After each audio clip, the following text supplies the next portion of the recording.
नमस्कार, मी पी.बी. कोकरे.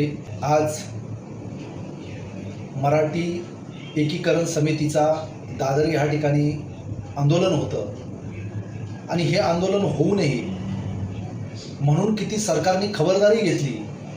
गेल्या 2 दिवसापासून मराठी एकीकरणच्या कार्यकर्त्यांवरती गुन्हे दाखल करण्यात आले, त्यांना नोटीस देण्यात आली. आजचंही जे आंदोलन होतं तेही चिरडण्याचा प्रयत्न केला, तेही धरपकड करण्यात आली, सगळ्या काही गोष्टी करण्यात आल्या.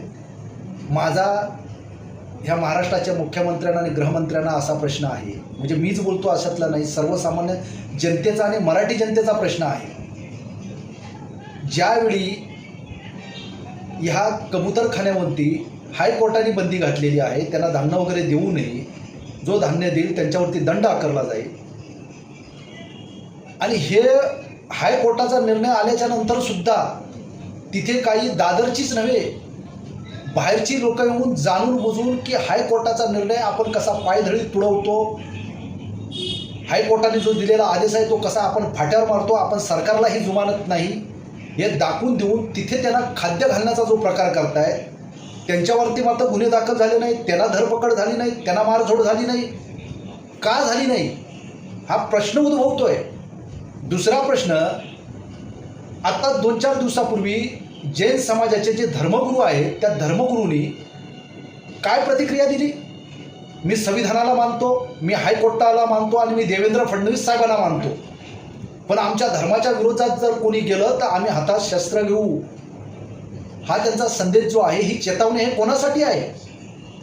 तुम्ही जर हायकोर्टाला मानता, तुम्ही जर संविधानाला मानता, तर त्याच संविधानाच्या माध्यमातून त्याच हायकोर्टाने जो निर्णय दिलेला आहे तो तुम्हाला मान्य नाही.